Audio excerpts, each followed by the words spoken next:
the age of 14 or 15, I wanted to go into radio and went into a broadcasting school when I graduated in Detroit. I was interviewing at some places, and he said, we need a host in Salt Lake City. We also need one in Cincinnati. It's up to you, you know. And I thought, well, from Detroit, I'm like, let me check out this Salt Lake thing. Within 2 weeks, I fell in love with Utah. I kind of this community. One of the things I love about my husband is he has such a big heart.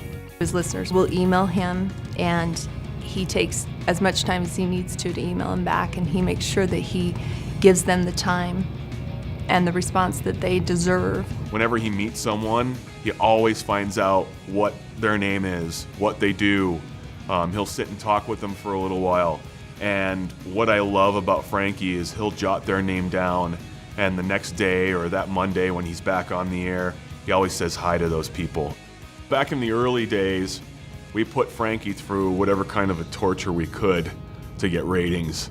We were talking to the road home to help them try to get blankets and all the stuff that the shelter needed, you know, diapers for kids. So it's winter time, and we wanted to highlight, you know, the problems that they had down there where they had families and they needed things. So I slept in a box for 97.1 hours. It was very impactful, especially when Frankie got sick. He was so hoarse on the air, it really made people feel even more like they wanted to come out and contribute and help him.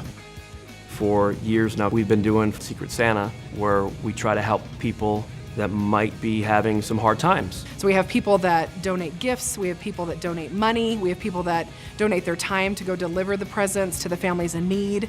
We've had families over the years that were once in need, and now they're able to give back and kind of pay it forward. So it's really neat to have that experience every single December. We all look forward to it on the show. My wife and I decided that we were gonna start a family. Things weren't happening, so we decided we're gonna look into RCC, Reproductive Care Center, and as we were looking into it and we were talking to other people, it felt like there was a stigma attached to it. I'd said to my wife, if we go down this road, this is something that I'm gonna have to talk about on the air. When he said he wanted to talk about it, you know, I had a hard time with that at first. I really struggled because it was so personal. Then we sat down and discussed it, and he's like, we can make an impact and we can help people the way that we're being helped, and he was absolutely right. It was neat to see the text messages and the emails and the Facebook messages come in saying, we're in that situation and you've inspired us and we're gonna go to RCC, or we've been struggling for years and we can relate to you guys. I had an idea while on vacation that I was going to write a children's book, and the idea with the book was to have a little story about this cat that, you know, had adventures, but basically an English book but peppered with Espanol, where kids could get into Spanish and learn another language. I give the money to animal shelters.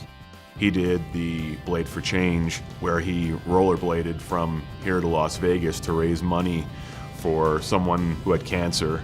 I couldn't even imagine rollerblading from Salt Lake to Vegas. But he's just all in. That's how he is, and that's how he rolls, literally.